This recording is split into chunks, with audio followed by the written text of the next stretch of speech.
Para pendengar, dimanapun kalian berada, selamat datang kembali di konten reaction kita, yaitu nonton apa ini bro?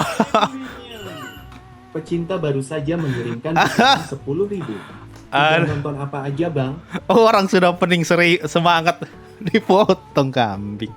Itu tadi buat opening konten ini ya. Balik lagi di episode Oshinoko. Sekarang kita masuk ke arc baru di episode 5. Siapa namanya? Akane ya. Nah kali ini beneran nih Akane bukan Kana. Gue tidak tahu kenapa selalu kebalik antara Akane dengan Kana. Ya udahlah, sampai jumpa setelah gue nonton ya. Kira-kira bakalan ada apa di episode ini gue nggak tahu. Sampai jumpa setelah gue selesai nonton dan bye bye guys. Kalau nonton Oshinoko seperti biasa openingnya didengar. Oh iya ya, gue baru nyadar ya. Ruby pakai nama Hoshino loh.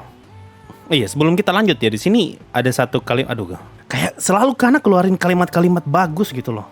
Di sini nih, waktu ditawari untuk gabung idol ya sama Ruby, di sini bagus banget kalimatnya Kana. Kana ngomong nih, begitu aktivitas idola dimulai, maka pekerjaan sebagai artis cilik akan menghilang dan kemungkinan besarnya akan digantikan dengan pekerjaan sebagai seorang idola. Ini dilema buat semua orang yang nggak bisa fokus di dua pekerjaan sekaligus.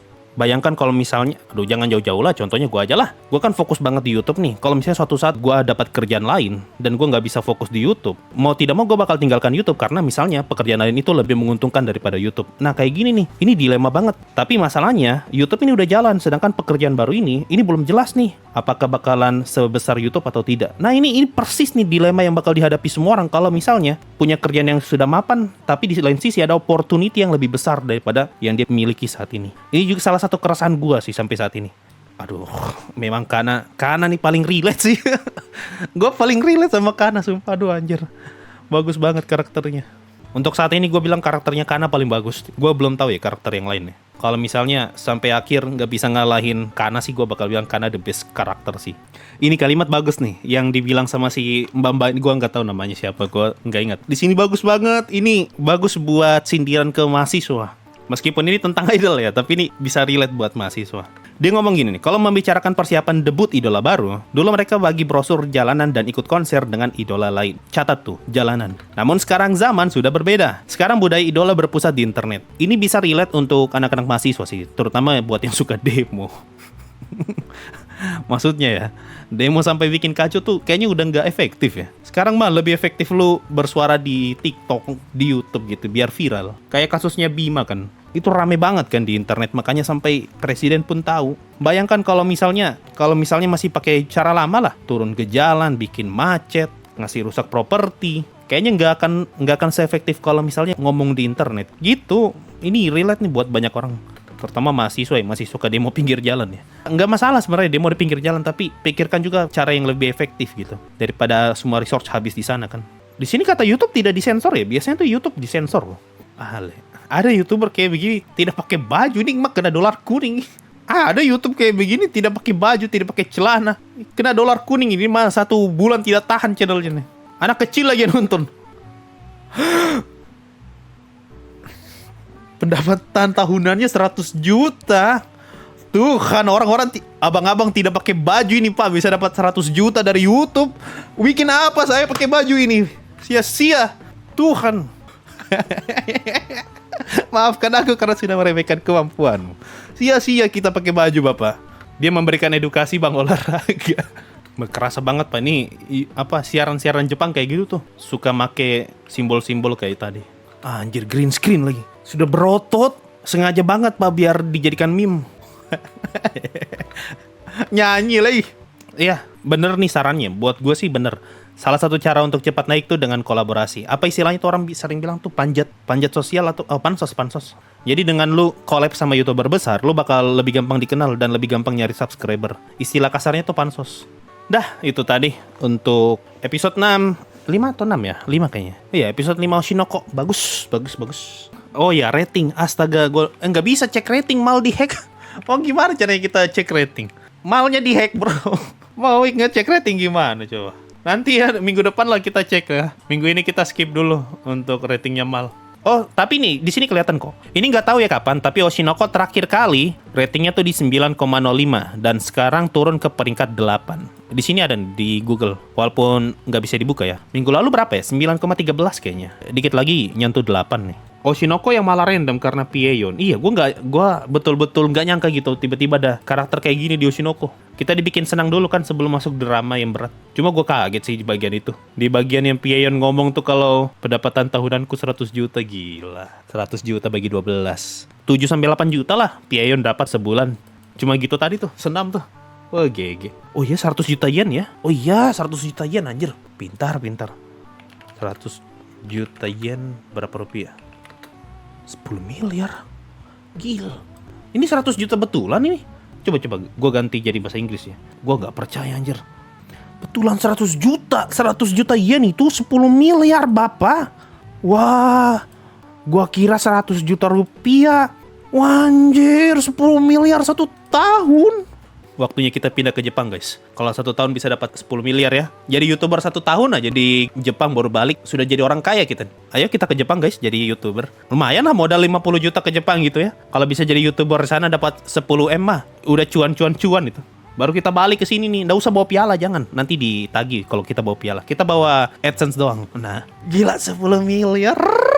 Kalau itu juga gue kaget. Tadi gue kira tuh 100 juta rupiah. Ternyata 100 juta yen, gila. Pion jadi thumbnail mas. Jelas itu jadi thumbnail mak. Anda miskin. Nah itu tuh thumbnailnya tuh. Kita ternyata miskin guys. Sedih. Kalau dibandingkan sama AdSense YouTuber Indo mah sedih. Sedih apa itu? 1% saja tuh belum tentu.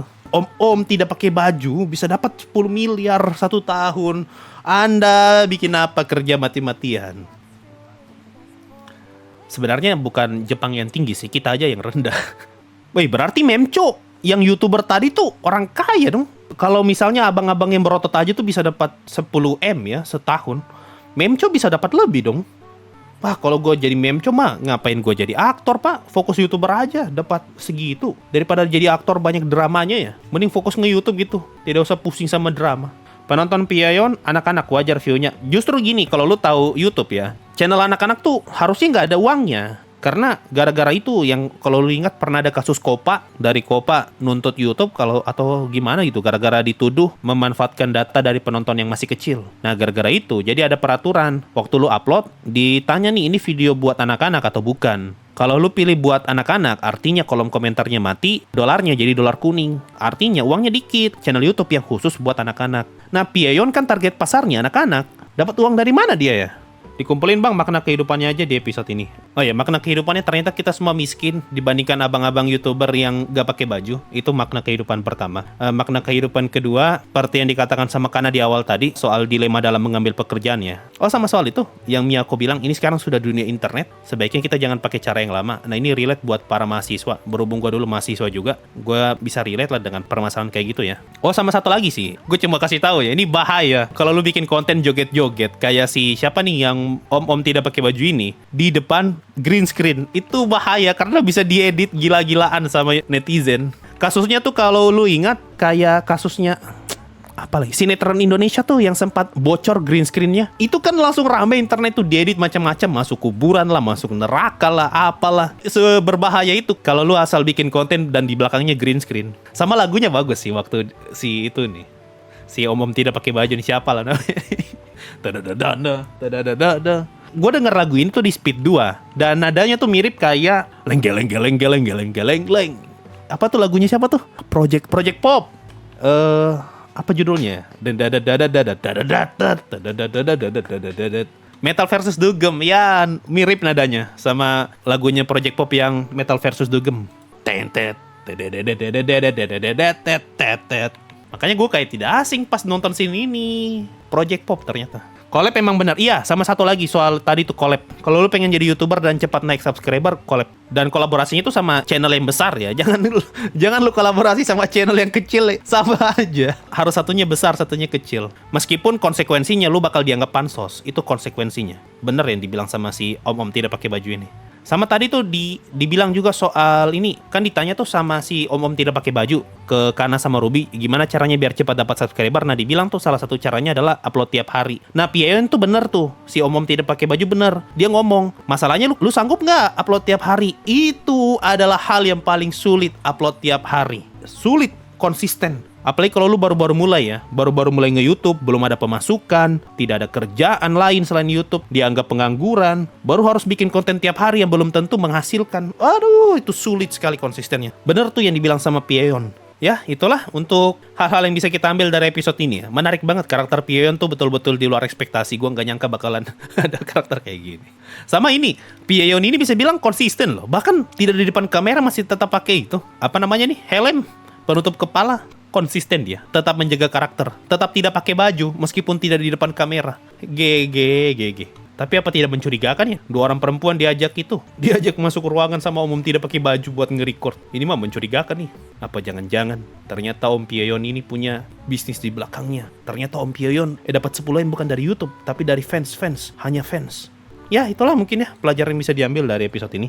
Kalau mau ke Jepang ambil lisensinya aja bro, jangan ambil piala, itu pelajarannya. Berotot tapi suara cempreng. Ah iya, ini satu lagi yang bisa kita ambil pelajaran ya dari karakter Om tidak pakai baju ini. Lihatlah betapa tidak nyambung antara badan, kepala sama suara. Ini yang bikin dia jadi mencolok. Nah itu dia, mencolok alias branding. Itu penting banget buat orang yang pengen dikenal ya sama banyak orang di internet. Lu butuh branding. Nah kalau orang lihat Om baju kekar, suara cempreng, tidak pakai baju, nah itu langsung pasti ingat, oh Pieyon. Nah gitu, gara-gara itu branding. Ini pintar nih, sudah dia konsisten menjaga karakternya bahkan di luar kamera. Dia juga udah memikirkan yang namanya branding dengan ngebuat karakter yang saling tidak nyambung gitu antara badan sama suara. Ya ini pintar nih, kita bisa ambil pelajaran dari Om tidak pakai baju ini. Sama gue yakin sih, ini kayaknya hanya fansnya nih. Makanya bisa dapat 10M ya. Ya mungkin itu untuk Oshinoko episode 5 ya. Ternyata menyenangkan banget nonton Oshinoko episode ini. Bahkan jauh lebih menyenangkan daripada Kaminaken ternyata jadi 18+. Tidak tahu apa yang ada di otak anime itu. Cuma sayang ya, ratingnya turun ke 9,05 dan dari peringkat 1 jatuh ke 8. Itu jauh banget. Sebelumnya kan kalau nggak salah minggu lalu masih 2, sekarang udah 8. Ya, gimana pendapat kalian soal episode ini? Kalau ada yang mau rekomen silahkan tulis aja di bawah. Dan kita akan ketemu lagi di minggu depan. Sampai jumpa di Oshinoko episode 6. Bye-bye.